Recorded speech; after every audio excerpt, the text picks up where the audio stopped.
On oublie que le croustillant, ça met en appétit aussi, et puis ça ouvre l'esprit.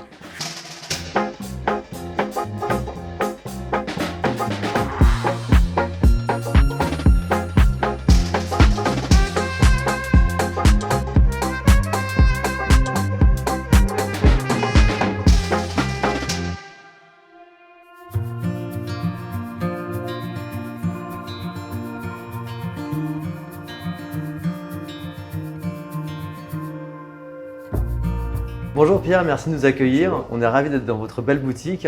Dans votre métier, on sait que le sourcing c'est primordial. Comment vous travaillez? Qu'est-ce que vous faites quand vous vous rendez sur place? Quels sont les enjeux quand vous allez visiter vos fournisseurs? Alors l'enjeu, c'est de leur expliquer ce que l'on souhaite vraiment comme qualité de fèves de cacao. Puisque pour ainsi dire, tous les planteurs ne connaissent pas le produit fini que l'on vend nous.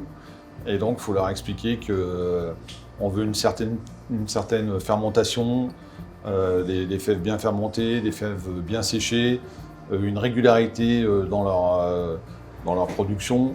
Voilà, ça c'est très très important et c'est primordial de les rencontrer, mais aussi d'y aller avec nos produits. Moi quand je vais dans les plantations, j'amène toujours mes produits pour qu'ils goûtent et qu'ils se fassent une idée vraiment de ce que l'on veut par rapport à ce qu'ils ont déjà goûté. Et ils sont surpris? Ils sont toujours agréablement surpris. Ils ne comprennent pas. Ils ne comprennent pas comment on arrive à ce résultat.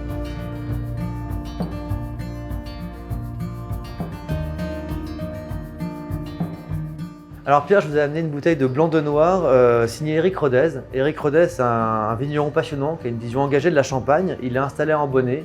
Ambonnay, c'est un village grand cru situé sur la montagne de Reims.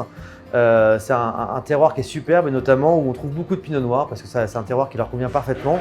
Donc là on a un blanc de noir. Blanc de noir, c'est-à-dire que c'est 100% de pinot noir. Il n'y a pas d'assemblage de cépages dans cette cuvée.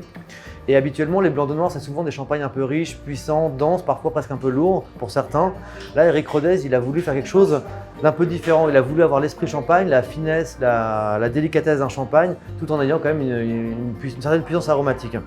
Donc pour ça il a joué sur 3 leviers. Le premier, c'est la fermentation malolactique qu'il a bloqué sur 2/3 des vins pour garder de la fraîcheur, de la tension et pas aller trop sur le côté gourmand. On a le bois, les vins sont élevés sous bois qui apporte justement cette patine un petit peu au vin, cette profondeur. Et puis il assemble 6 années différentes de vendange pour aller justement chercher cette complexité et cette richesse malgré tout. Donc c'est un vin dense, riche, mais qui a cette verticalité, cette tension qui vient bien rafraîchir le palais. Et donc l'objectif aujourd'hui, ça va être de trouver un bel accord avec vos chocolats sur cette cuvée. À la vôtre, puis on va trouver l'accord parfait. Donc c'est vrai qu'on a quand même au milieu de bouche de la richesse, c'est gourmand. Et en fin de bouche, on a toujours la fraîcheur dont je vous parlais, on a quand même cette minéralité, le côté un peu crayeux qui est là, et puis l'effervescence qui évidemment réveille le palais et nous prépare à déguster du chocolat. Oui, c'est très subtil, c'est assez floral aussi, je trouve. Donc l'accord, en fait, donc on est parti sur un sorbet chocolat. Le chocolat, c'est du T-Choc, donc ma propre production et surtout mon propre chocolat de ma création sur des fèves exclusivement d'Amérique du Sud. Donc sur un sorbet chocolat, donc pas trop de matière grasse. Avec le champagne, on va avoir un accord où on va découvrir l'amertume et cette longueur en bouche du chocolat, mais pas charger la bouche. Ensuite, on va déguster le même sorbet, mais avec un enrobage de chocolat et des amandes caramélisées, ce qui fait qu'on va avoir une structure en bouche et qui va nous amener plus de pétillant du champagne et révéler d'autres arômes. Et on terminera par une tuile aux amandes qui a beaucoup d'amandes, 60% de la recette c'est des amandes, qui va nous laver la bouche, va encore faire plus pétiller et enfin, en fin de bouche, nous rappellera le chocolat, même s'il n'y en a pas dans la recette. Moi, je trouve que ça amplifie les arômes en fait. Ouais, c'est assez intense même. Tout de suite, quand j'ai goûté le champagne, j'ai pensé à ça.